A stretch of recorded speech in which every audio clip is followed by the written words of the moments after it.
Good morning and welcome to Reliable Sources. I'm Brian Stelter. And this morning we have a big question to answer. Who are the reliable sources on the crisis in Iraq?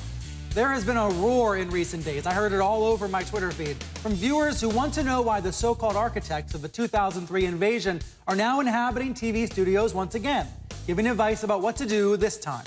The truth is they never really left. But the backlash was very visible this week as people like Dick Cheney and Paul Bremer and Paul Wolfowitz criticized the Obama administration and called for intervention. We saw media critics pounce, saying these folks were discredited by their Iraq decisions a decade ago. Senate Majority Leader Harry Reid also picked up on the public anger, and he posted this picture on Twitter of all of the talking heads. He wrote, "The only thing I want to hear from Iraq War architects is an apology." Harry Reid, of course, voted in favor of the Iraq War like so many others. He now says he deeply regrets it. Anyway, MSNBC's Rachel Maddow called out this tendency to treat people who were, in her words, provably terribly wrong as experts and called it maddening. I think her colleague Joe Scarborough was implicitly responding to her with this. Do we have Paul Bremer on to talk about it? Are we afraid to let him talk? No. We allow people to talk. We have a free marketplace of ideas, and even people with whom we disagree, we allow them to talk. So there was a backlash to the backlash. I want to ask two people about this who have unique points of view. Let me bring in Jonathan Landay, a national security correspondent from McClatchy, and in New York, Peter Beinart, contributing editor to Atlantic Media and a CNN political commentator. Thank you both for being here. Good morning. Good morning.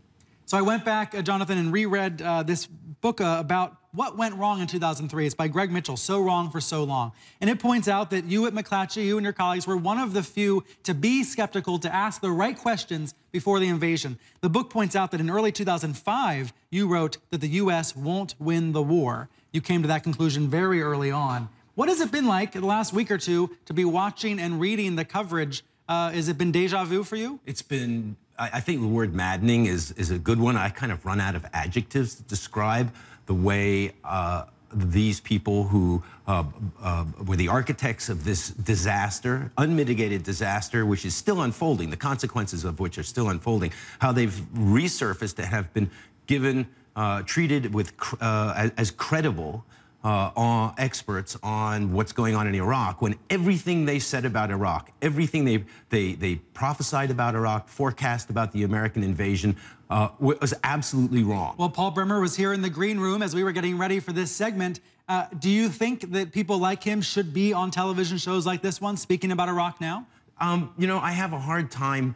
We have the First Amendment. We have freedom of speech, but you can't put people on to discuss an issue as important as Iraq authoritatively if they are going to spout inaccuracies and errors. And one of the biggest errors, one of the most glaring errors we've been hearing is this historical revisionism that, Iraq was calm when the Bush administration left office. It most certainly was not, by their own reports from their own Pentagon and their own State Department. So, should these people be treated as credible sources on what's going on in Iraq right now?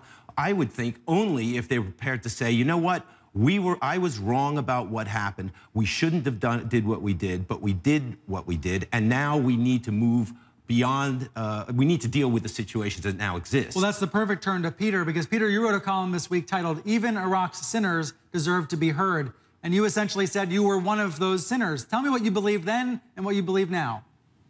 Well, I supported the war in Iraq. The magazine I edited, The New Republic, supported it. It was the greatest mistake I have made as a journalist in my career, one of the greatest mistakes I've made in my life. I wrote essentially 2 books really trying to grapple with how I could have been so wrong.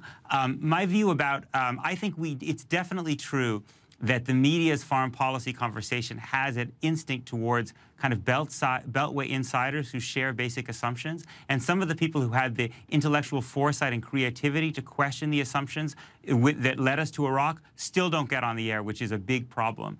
But I don't have a problem putting on people who were architects of the Iraq War on to talk today, as long as they have to reckon with what happened in the past. We shouldn't treat the past as if it's irrelevant. It's not irrelevant. It's highly relevant. So put them on as long as you're also going to ask them tough questions about exactly this, why their views should be considered credible given their past history. I mentioned at the top of this conversation what you and your colleagues in McClatchy did in 2003. What is the single takeaway for journalists about where you all went when so many others were looking in the other direction? Well, first of all, we were Knight Ridder back then because McClatchy hadn't bought Knight Ridder at that point. But the single takeaway was what our boss at the time, and don't forget, I did this with Warren Strobel. Our boss was John Walcott. We were also joined in this effort by Joe Galloway, who was a columnist for us at the time. But the single takeaway was what John used to say to us when we would convene in his office,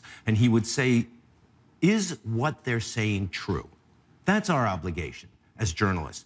Is it true? And he felt we had a special obligation because Knight Ridder, and now McClatchy, owns newspapers in many of the towns that host the bases where the soldiers who were sent to Iraq were coming from and where their families lived. And he believed we had an even greater obligation to explain to them what was going on, what the potential dangers of the invasion were, and indeed what was wrong with the case that was being made for the invasion. And that was really, you know, is it true? Peter, you mentioned that you feel some voices of dissent still don't get on the air often enough. You call that a big problem. Who are some of those voices that you think should be on air more often?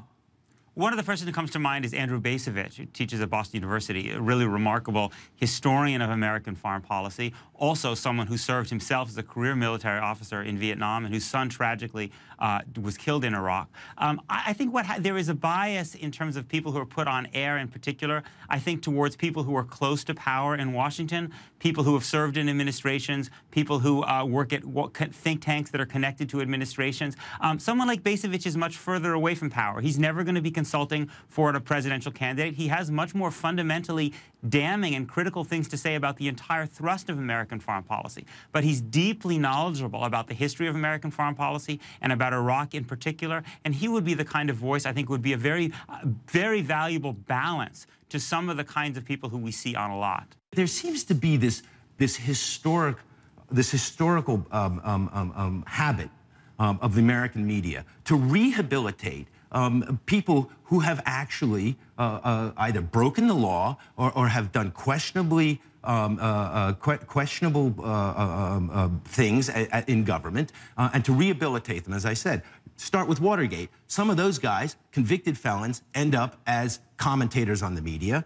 Look at Iran-Contra, which was where you had a whole bunch of senior people who were convicted of felony, and yet many of them have also been rehabilitated. And on the Iraq invasion, I mean, you have people on CNN who were mouthpieces for the Bush administration and were handing out misleading and inaccurate information to the American public and the world, who are treated as legitimate, credible political commentators. And I think that that is a very serious problem for the media that it needs to get a grip on. Can I add something? I think part of what happens here is that oftentimes in the media, the notion of balance is someone who's associated with the Democratic Party and someone who's associated with the Republican Party. That's the notion of having different points of view. So what you when you have an environment, as unfortunately did happen a lot in the run-up to the Iraq War, where both the leaderships of the Democratic and the Republican Party basically have a similar point of view, because oftentimes, remember, the Democratic and Republican Party often may agree on more than they disagree on. That's when really, really critical perspectives don't get offered. Peter Beinart and Jonathan Landay, thank you both for joining me here.